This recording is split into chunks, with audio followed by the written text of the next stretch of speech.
A solid summer and a solid start to the season. The Wednesday night win over Leicester in the Carabao Cup makes it 4 wins from 4 in competitive fixtures so far this term, and Mikel Arteta's Arsenal head into Monday night's showdown with Premier League champions Liverpool high on confidence, even if their last top-flight performance wasn't overly convincing. In the background, transfer rumours continue to swirl. With 6 signings so far in Pablo Mari, Cedric Soares, Willian, Gabriel Magalhaes, Dani Ceballos and Alex Runarsson, Arsenal might not be done just yet. Arteta wants to strengthen his midfield, which lacked both creativity and control in the narrow Premier League win over West Ham last weekend, and has identified 2 players to fix those issues. Lions' £53 million, rated Houssem Aouar is seen as the man to solve the problem of a lack of creativity, while Atletico Madrid midfield general Thomas Partey, who would cost £45 million due to the release clause in his contract, would add extra physical prowess to the midfield while being brilliant on the ball himself.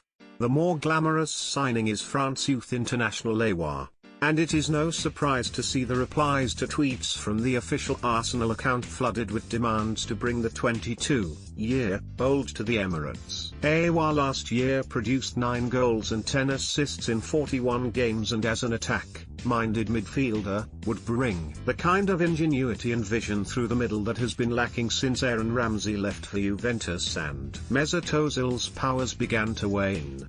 But Arsenal may just have a player already within their ranks capable of stepping up to play that role. 19-year-old Bukayo Saka, the Gunners' Academy graduate, has filled in various different roles over the past 12 months, playing at left back, left wing, right wing and in central midfield.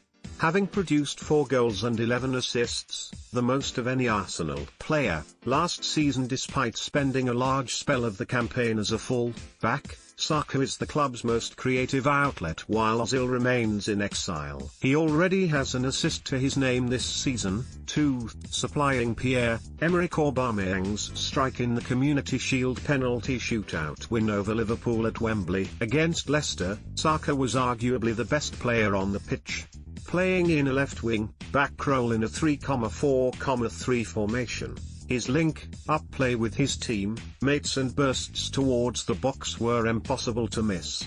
But he has competition in the left-sided full-back role, with Ainsley Maitland-Niles and Kieran Tierney both capable of excelling there too.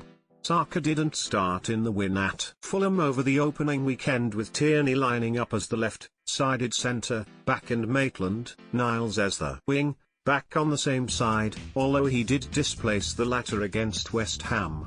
But while Saka is predominantly deployed as a wide player, the teenager's future could lie more centrally, having played as the most advanced of a 3-man midfield at Brighton, where he played well despite defeat. Soon after, Arteta explained, "I see Saka evolving, getting better, getting to understand different positions, and finally we will fit him in one that gives the best.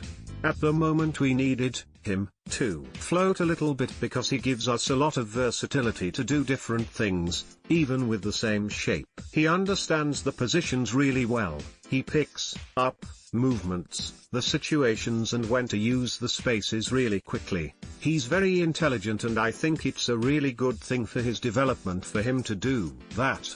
And it is that spatial awareness and use of the ball in tight spaces that makes him potentially ideal. Should Arsenal eventually switch to a 4-3-3, the formation Arteta was expected to adopt when he first took over at the Emirates. As Arteta points out, using Saka as a left-sided number 8 does not prevent him from still moving out wide and being a threat against the opposition full-back either. The youngster has the awareness and knowledge to switch, drop into the half space and be a danger, but also come more centrally when required. He did that at Brighton, drifting infield and outfield dependent on the situation, occasionally providing defensive cover for Sead Kolasinac while also driving forward offensively on the flank or through the middle at other times. And his maturity against Leicester was eye-catching, with it looking as though Saka was playing with a decade of first team experience in comparison to his team mates of the same age, even though he has played just 45 senior games since his November 2018 debut. This is where Partey comes in. With Arsenal having to pick between either him or Aouar, the outrageous potential of Saka and his capability to play in the creative midfield role means the Ghanaian should be the first choice. A blend of Patrick Vieira and Gilberto Silva. Given his ability to drive forward with the ball, Partey could provide the shield for Saka and perhaps Dani Ceballos, who could serve as the link man in possession and the ball winner out of it as Partey sits deeper. Though he too could be given license to burst through the middle.